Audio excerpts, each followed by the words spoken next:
Welcome to another episode of The Shift with Elena Agad.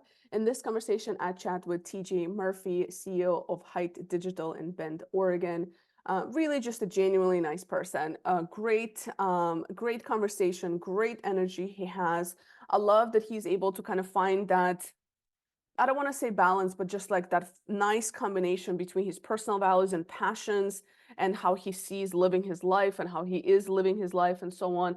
And then also applying that in business and helping his customers do the same by helping them kind of be great at marketing and digital presence for their businesses and being able to grow and so on. And we know that is super difficult in the day of attention, meaning that you're trying to, for your business, you need to get the attention of the right audience. So I think he does that really well with his audience. I love it that he is such a fan of just being in nature. Where he lives in Bend, Oregon, is a beautiful, beautiful access to just the most amazing nature around him. So whether he is doing biking on hiking in the summertime or snowboarding, skiing, and other snow activities in the wintertime, he really makes time to go out there. He really makes time to live the life that he wants without sacrificing his health, without sacrificing personal relationships. And I really appreciate that about him. So he's a different kind of entrepreneur, and who really just is a good example for myself. At least I was very inspired by him, just to be able to live life on your own terms and values and passions, and not being so boggled down into the business side of things, which is easy to do. I've been there. I'm sure he's been there at some point in his life as well. But overall, inspiring conversation. So if you're curious about being an entrepreneur or just having a fulfilling life and a thriving business at the same time, this conversation is for you. Let me know what you think. TJ, welcome to the Shift podcast. Thanks, Elena. It's great to be here. Appreciate you having me on. Yeah, absolutely. Right before we start recording, you said, we have a lot in common, and I think we're gonna have a really nice conversation about all these different things that you're doing, and entrepreneurship, and the marketing aspect, and the well-being piece. But I'm curious for you to just kind of tell my audience a little bit about your journey from being a Yeah. marketer to becoming the CEO of Hite Digital. What is Hite Digital? What inspired you to start the company? Yeah, let's start. Right after college, I had this dream of starting a business, but up to that point, really hadn't had much real world experience. I had a great time in college, but wasn't the most dedicated in terms of getting into internships or doing anything like that. So I knew I needed to go get some real world education, boots on the ground, school of hard knocks. So moved down to the Bay Area, followed my girlfriend, now wife, high school sweetheart. She was a term ahead of me, got her first job working for a startup down in the Bay. So followed her down there, ended up getting a really great opportunity working as a marketing manager for a large commercial property management company. And I was their first, line of offense for all of our tenants at a big outdoor shopping center. So these were mostly mom and pop businesses, small local businesses that, let's be real, they didn't have much education or knowledge around how to market themselves effectively. So they'd come into my office knocking on the door saying, "Hey, how do we use social media? How do we run ads? What is SEO?" And I had a little bit of experience with this type of stuff, but I had to learn quickly what works well to drive traffic, to drive engagement, and help small businesses stand out. So that was my crash course in what I do today. But we'll get into a little more of Hite here in a moment.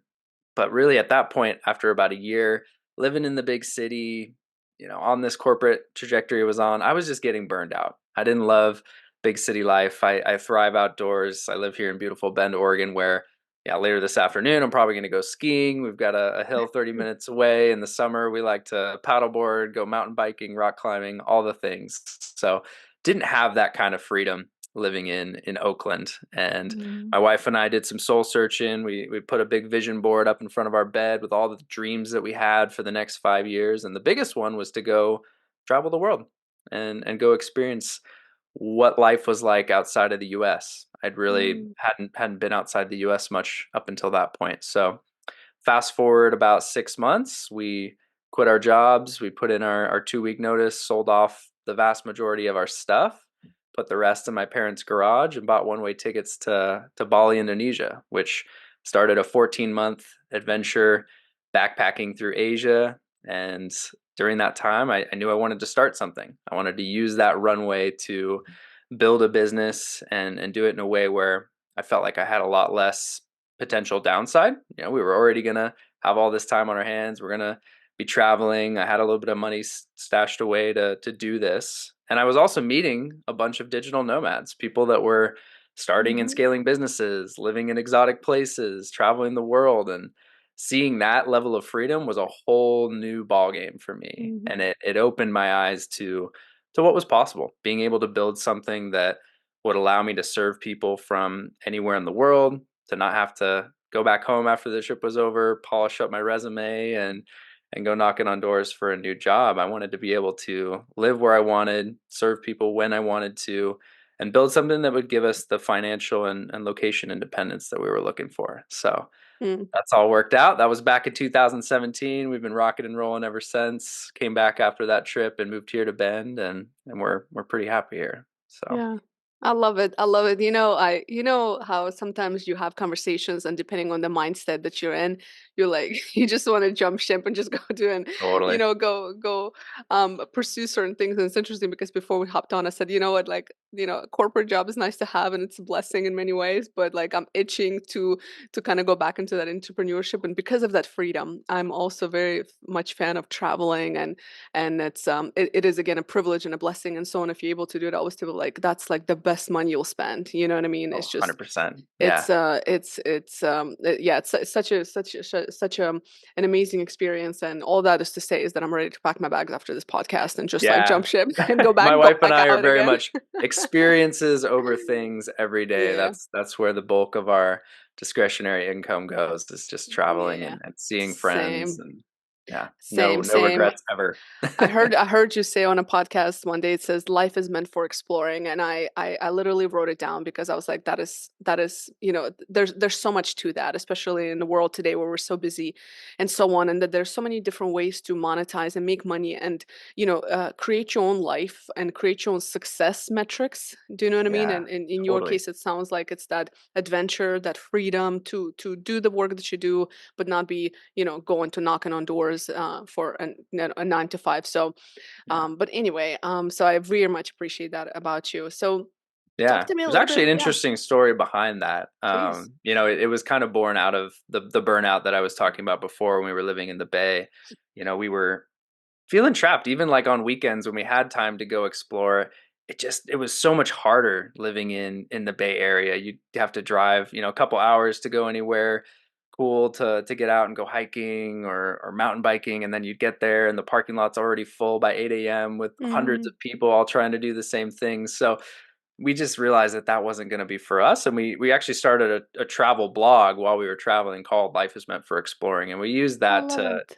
to be able to open up some cool opportunities, share our experiences, and just document the adventure that we were on. We still look at it to this day. We're not active with it anymore, but honestly, it's something that we think about. Maybe we'll come back to it at some point and breathe some new Yeah, life into it. But it's a great mantra. yeah, There's so much that you can get caught up in, whether you're an entrepreneur running your own business, or working corporate 9 to 5. Like, you get caught in that hamster wheel of just going through the motions every day. And I think having that reminder that life truly is meant for exploring. You're meant to get out and see the world and meet new people and experience new culture and just different points of view than what you have in your own backyard.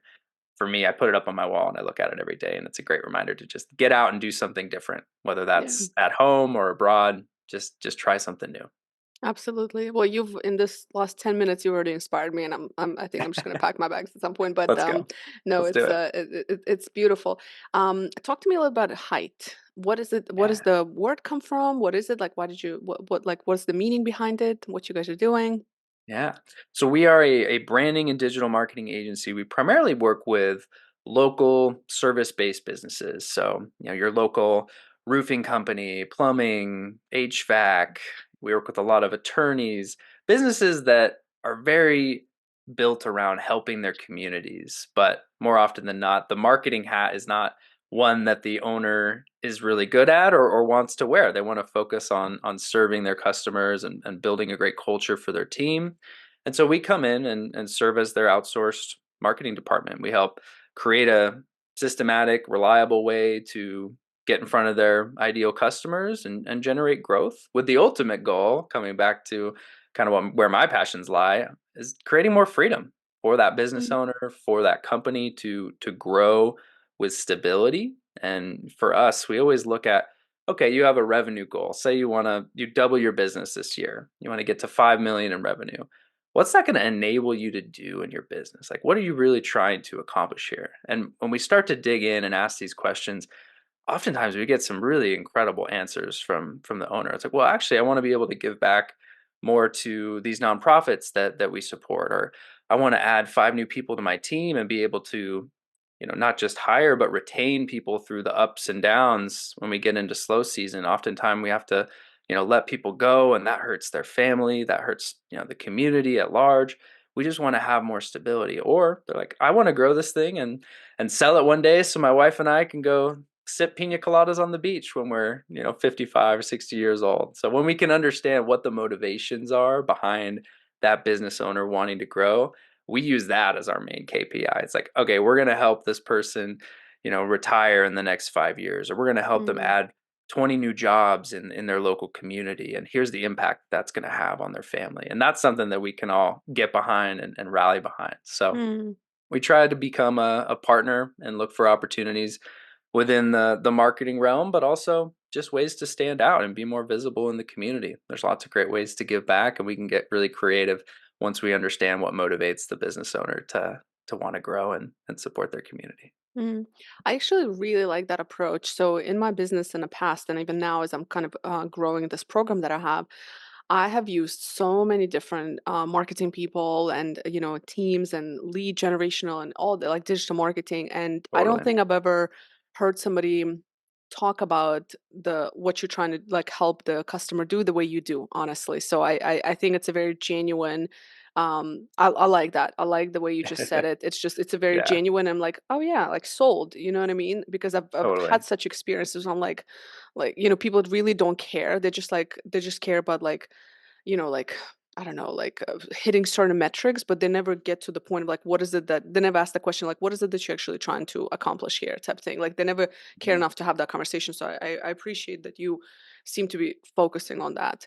Yeah. And Um, selfishly, I will say yeah, it also just helps us find the right people to partner with. yeah, When I was just getting started, I'd say yes to everything. And, I ended up working with some people that, in hindsight, I really shouldn't have worked with. They were more draining than giving. So having that dialogue in the mm, beginning and really understand what motivates people, we can start to find some common threads and say, yes, these people are our people, and we can yeah. really do great work together. Yeah, it's a relationship at the end of the day, it's a Yeah. relationship. So, what are some of the common challenges that you've observed among some of these business owners and when it comes to digital marketing and so on? Like, what are like the things that are common sense to you but are not common sense to a hmm an entrepreneur or business owner?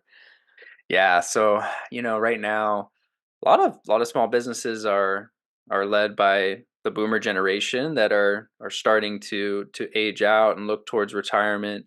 Digital marketing for a lot of them, there's a misconception, or in some cases, they've believed in it. They've hired an agency, they've worked with somebody, and for whatever reason it didn't work out, and so they say that doesn't work. SEO, I don't need that. A great website, nah, we're word of mouth. We don't need these things Mhm. anymore. But the reality is oftentimes it's just they didn't have the right guidance. Just because it didn't work out with somebody before doesn't mean you don't need it, and it's not going to Mhm. work out if done well. And it just boils down to having a real conversation and showing facts at the end of the day. Well, look at your competitors. Like, we can pull real data up and show you exactly why you're starting to see decreases in sales, while your competitors who are investing in their search presence, are, on social media, are doing things to stand out both online and physically in their community. It's very easy to tell a story where they start to see and connect the dots of like, yeah, no, we've been neglecting this for too long. So a lot of it's just kind of misconceptions or the wrong perception around digital marketing and how it can fit into their business. Other times it's, just kind of a scarcity mindset around, well, we've done so well up to this point without investing in marketing. Like, this seems expensive. Why is this going to have an impact? And I get that. Mhm. We all need to know what the ROI is on the Yeah. back end. So again, kind of what we do differently than some other marketing agencies is we need to have good data, and we're going to put systems in place so that it's all very transparent about, hey, if we're investing in Google advertising or an SEO strategy or Facebook ads, we're going to be able to see for every dollar that you spend what you're getting on the back end in terms of ROI. And let's be real, like sometimes things don't work out as planned. We might have an initial hypothesis around what strategy is going to work the best. And after 3 months, we're going to have data to be able to say yes or no. Did that work? Where should we reallocate marketing investment to get the biggest bang for your buck on the back end? And having that conversation throughout the process. In the beginning, every single month, talking about what's going on, and then having regular quarterly check-ins where we look at all the numbers and say, okay, here's what happened, and here's what that equated to in terms of your bottom line on the back end. And when they Mm, can see that and understand what's real, then they can get behind having that bigger investment and putting more into the growth of their business. hmm. Yeah, one of the things I've learned is that it's definitely a long-term game, and it requires a lot of consistency, a Yep. lot of experimentation. And I think that, understanding that and going into, because I do see a lot of people think it's like a magic, like, oh, okay, in 1 month, if I just do this, or 2 months or 3 months, like, no, like the first 3 months, you're just trying to like, It's the build-up period. it's just a build-up period. Yeah. So Yeah, it's like you don't really know. So it's a long-term game. But I think once you get that right, then that's where the kind of the success comes, right? So, and it's totally. consistency, I would say, like consistency and just, yeah, just Yeah, I mean, and patience. I get it. Some people, if times are hard and you are seeking out marketing when things have gotten bad, that's the Mm-hmm. worst time to be investing in your marketing or hiring a marketing agency because you're in a place of pain. Like things Mm-hmm. are getting a little dire. If you don't have this work, well, we're not going to be able to keep our doors open, or we're going to have to let some people go. And that's a hard position to be in when, as you said, sometimes we can get quick wins and things work, but other times, there is a build-up period and it's going to take time. So, we can help people in those situations, but then it becomes very important to have very clear expectations and have this conversation around what is realistic and what isn't. Because if you're looking for a silver bullet that's going to double your business after just a month of marketing, like that's just not going to happen. And if somebody's promising you that kind of results, they're probably not being the most ethical. Mm. I'm curious in your experience, obviously there's a lot of talk about AI and so on. And I know in the podcasting game, oh my God, the tools, the amazing tools that are available, Yeah. such a productivity hacks. Like I'm like, I want to scream and be like, why are people using this? Like, and like there's Oh, certain it's tools that like been a cast game changer. magic. I'd be curious what tools you've been using because Yeah. I've been exploring things with my podcast and it's been a huge time saver. Oh, Yeah. amazing things. But how have you seen it in the digital marketing world? How have you seen like the game change basically? Like what are some maybe not so obvious things to a Mm, person like me who doesn't, know much about marketing except whatever marketing I do, but yeah. how has it helped, and I don't know, how do you utilize it in your business? Yeah. So we've been integrating AI into most, if not all, of our workflows at this point, and there's so much that's about to just rapidly change. Where even what we're doing now is not going to be a good use of the tools in 6, 12 months from now. But right now, I mean, everything from just initial concept strategy, developing good copy, good, for advertising, good headlines, doing A/B testing using a chat GPT model, building a custom GPT for each of our clients where we give everything that the AI needs to know about their brand, who Mm, their customers are, how they speak, what's their voice and tone, the history of the business, past marketing experiences, uploading real data. And like once we can train it, we can use this to not just create content and messaging, but like give us some good actionable strategies around maybe potential audiences that we haven't thought about yet. New products or services that might be good to introduce to the business owner and start to brainstorm around. There's just so much power behind it. So I mean, it touches everything from SEO strategy to developing good ad copy to finding the right keywords that we want to target with an SEO or a PPC campaign. But this is just the beginning. There's going to be tools coming out in the next, 6, 12 months where you could train an AI agent using a tool to just watch how you do any workflow and then replicate that perfectly on the back end. This is where I'm spending a lot of time listening to podcasts, and there was one this morning that I listened to. It was just talking about how anything that can be replicated by AI, we're going to have the ability to have it just watch you working through a browser, seeing how you, for example, build out a campaign. What are the inputs and outputs that you're looking for? And then again, if you can train it on a specific brand, it'll just be able to do a lot of this stuff. So that's exciting and also terrifying for, Mm-hmm. an agency owner. You have to realize that this stuff is going to make a lot of what we do obsolete in the long run potentially, but certainly if you're not leveraging these tools, you're going to fall off the wayside very quickly because your competitors are on top of it. So that's what Yeah. we're trying to do, just learn and find the best use cases to be able to do things faster, more effectively, and provide more value for our customers at a lower Mm-hmm. cost. Yeah. No, I appreciate that candid response. And you know what's interesting is that I do see that some of it could, kind of be a threat to some businesses, but also I see that the increase of wanting that human to human interaction is still there, that consultancy work and even like educating your clients around how to use that and stuff like Yeah, that. So I do see, I think it's just changing into how your agency is going to operate, like in many other totally. businesses. And I think just being open to it and the fact that you're learning it now and utilizing it is probably preparing you for the future better than somebody who's like, no, there's still old school way of doing things, like that's Yeah, just, you definitely. become irrelevant very quickly. Yeah. So yeah, I think that's spot on. Yeah. For the podcasting, I use Cast Magic. If you Okay. haven't used it, No. it will blow your mind. Blow your mind. Excited. Cast Magic. What does it do for you? What doesn't it do for you? So it's I'm Nice. serious. Like, I Yeah. mean, it's a repurposing tool. So all you do is you upload a video recording or piece of content, and it will, based on the prompts you give it, and you can give it any prompt. Say, take this piece of 30-minute video, make an article, a blog, keywords, YouTube description, blog, whatever. And it's just a repurposing tool. It does a lot. It helps you come up with topics. It's like ChatGPT, content repurposing, video clips all in one. And there's a lot of tools out there, but I think this one's so all encompassing. Mhm. I just been loving it. But anyway, so Cast Magic is a really, really good tool if you haven't tried it yet. I'm a huge fan.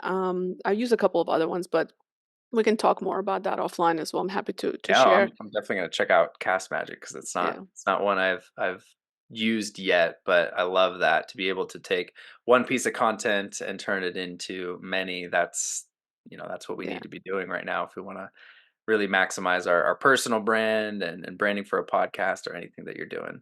Yeah. You know what also I've noticed, and I'm curious your thoughts on this as you work with business owners. So before it seemed like, the way you promote your business is around the business itself, right? Like, yeah, word of mouth and so on. But I see more and more this personal branding aspect to it, right? And I'm curious for you as an entrepreneur and also other businesses that you work with. I see that a lot of people naturally would want to buy from a brand that they trust, they know, they like, right? And a lot of that has to do with the individual behind the brand. Mhm. So sometimes, I feel like we shifted from like a brand as the company name to then now personal brands, the individual behind the brand tends to have a more higher role, so to say, Yeah. in this interaction. What are your thoughts? No, I love this question. I think, especially for like bigger companies, bigger brands, there's maybe a little bit less of that, but even so, like you think about, like Tesla and Elon Musk, whether you like him or not, his brand directly affects the bottom line of his companies, and that can be said for so many other companies out there. Even, looking at OpenAI and Sam Altman, like these people aren't just hiding behind the curtain of their brand. They're very vocal and they're out there and they're sharing all the things that they're doing, and that might turn some people away, but it brings in and makes the people who are their ideal customers, their ideal audience, even more excited to work with them, even bigger brand advocates who will go out and share and talk about everything that they're doing. So at the highest level, I think it's super important. But even down on the micro level, like we work with local businesses, and the ones that are the most successful, are very active in their community. And Mm-hmm. it's not that like the person that owns the remodeling company or the plumbing company or whatever it is unknown, anonymous. People want to work with the people that they know, like, and trust. So if that business owner is out there, supporting nonprofits, volunteering, coaching little league, whatever the case may be, they're going to be bringing in more customers just through the goodwill that they're creating and the impact that they're having in their community. And if they can do that in person through the things that I described, but also bringing that online and building up their personal brand through social media and other means, that just amplifies everything. It's going to Mm-hmm. make you even more visible and more known. And if you're bringing and tying in your business in the right way into that, where it's not like you're trying to profit from the good that you're doing, Mm-hmm. but Mm-hmm. you're meshing them in the right way, that's going to have a huge impact on your success. So we Yeah. like to coach our clients on finding little ways to do that, or just taking things that they're already doing and making that a part of the business and your communication strategy, and how can you make it known the good things that you're doing, but also your team, your employees. Are you doing volunteer days? Are you getting out there in the community as a team and helping people? How can we talk about these stories and make sure that people know about them? Because that's what people want. They want to work with people that are doing good in their community and making an impact. Yeah, no, absolutely. And I think genuinity goes a long way here in general, like actually wanting to do those things. And Yeah. yeah.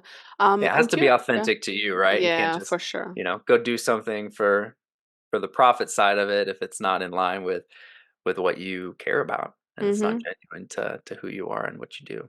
Yeah, which a lot of people still do, but I don't think it's as Of effective course. as it maybe once was. No, no. Um, if somebody wants to go into entrepreneurship and kind of, let go of the 9 to 5, any tips, any thoughts? Because you've gone through this, right? You've gone through, I'm sure there was a lot of fear and overcoming that fear. I'm sure there was a lot of decision making that went, you said you guys really thought about it. So what are Yeah. some, maybe just from your own experience, you can share some insights? Yeah, I mean, I think it's a lot easier to build a business, a product, a service around something that either you're already good at, you already have expertise in, or something that you're just really passionate about. Like you wouldn't even need to be getting paid. You would love doing Mm, it. And there's nothing novel there. People say that all the time. But I feel like people get caught in chasing the shiny objects, whether that's, some new AI product that you could build, or, when I when I got into starting my agency, I knew I wanted to do it because I already had the skills in it, but it was also a very trendy thing to do. Like there was lots of mhm, gurus online selling courses on how to go about building a social media marketing agency or just a marketing agency in general. And those people that jumped into that but didn't have any desire to help people or didn't have any skills. Maybe they went through the course, never completed it, never did anything with it. So you got to find an intersection of what you love to do and what you're good at, first and foremost. Second thing I would say is find somebody who either personally, or is in your community, or is doing something that you want to do, and build a connection there where you can start to learn from them and get feedback on ideas. It's so much easier to start something when you have a feedback loop. You have somebody that you can ask for help. You can bounce ideas off of. Maybe that's like a formal mentorship kind of relationship. Maybe it's just you taking somebody out to lunch, every couple months and sharing what you're doing, getting their ideas, picking their brain. And the reality is, like, if you ask somebody for help in that type of way, they want to give. If they've been successful, they've done that and they've gotten to that level of success from helping people. And when mhm. somebody comes to you and genuinely just wants to learn and be guided through your experiences, most people are going to say yes. So find your tribe, find a group of people that you can learn and grow with, but find some coaching or mentorship as well. For me, that was the biggest thing that held me back early on. Was I just had this ego of, oh, I'll figure it out on my own. I can do this. And sure, I was, but it was taking me 10 times longer to get to where I wanted to go versus if I Mhm. had just learned to ask for help, hired a coach, found a good mentor, found a community where I could share ideas and learn from their failures and experiences. I would have been so much better off, so much faster. I got there eventually. I learned that, oh, okay, this is the shortcut. You just Yeah. need to learn to ask for help and find the right people to support you. So Yeah. those would be my tips. Yeah, no, those are brilliant. Um, being as somebody who spends a lot of time in nature, being riding bikes and just spending times in the mountains and all those activities, how has that helped you in the work that you do? Because it's stressful. It's a roller coaster, right? Being an Mhm. entrepreneur and just managing team. How has that helped you in your leadership role in your business?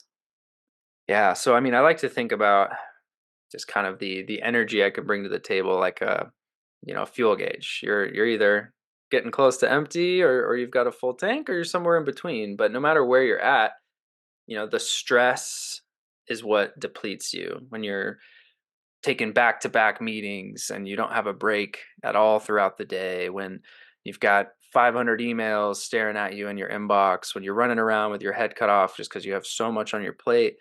There's, going to be times like that, and that's the reality.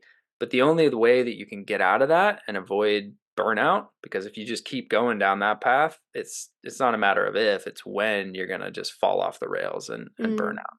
But for me, what I've found is like whatever stressors I have, the amount of replenishment that I give myself has to outweigh that. So, mm, for me, that is getting outside, like, on a Monday or a Friday.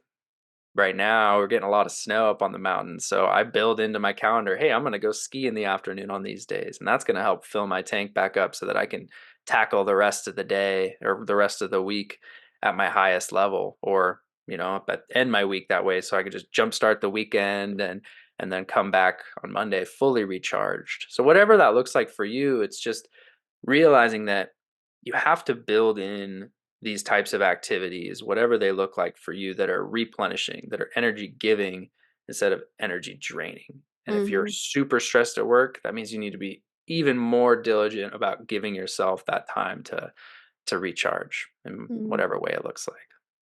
Wise words, TJ, wise words. I love it. Um, talk to me about where can people find you? Where do you spend most of your time? If somebody wants to get in touch or just follow, I know you have a podcast as well. Talk to me about Yeah. that. Where can people find that?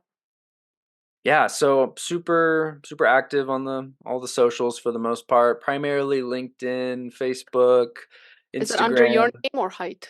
How do you, where I is am it? I am TJ Murphy is my handle. If you go to tjmurphy.me, that Mm-hmm. has links to all my social media, the podcast, Hite Digital, kind of my own personal link tree. So that's the best way to find everything. But the podcast has been a passion project for the last year. I started it out just to kind of scratch my own itch, if you will, like learn from adventurous entrepreneurs who were out there doing great things, building communities, serving their communities, having success in their companies. So I could start to take some of those lessons and apply them to myself while also just learning how to be a better communicator. So I didn't do it to grow a huge following or, get a Yeah, million downloads. I did it just to kind of selfishly learn and grow. And if I could same. help one person along the way who listened to that and took something away, even better. And of course, it, Mm-hmm. it has grown through the process. If you keep showing up and putting in the work and Mm-hmm. doing things that bring you value, it's going to be valuable to other people. So Yeah. Adventurous Entrepreneurs is the podcast. We look at the stories of entrepreneurs through kind of the hero's journey. Everybody Mm-hmm. starts out somewhere, and you've got people that have guided you along the way. You're Gandalf, if you will. You've got Mm-hmm. wrong turns, lessons learned. So we try to tease out some of the insights from their experiences and very tactical ways that you can apply that in your own business, whether you're already well on your way or just thinking about getting something started. There's a little bit of gold in there for everybody. Beautiful.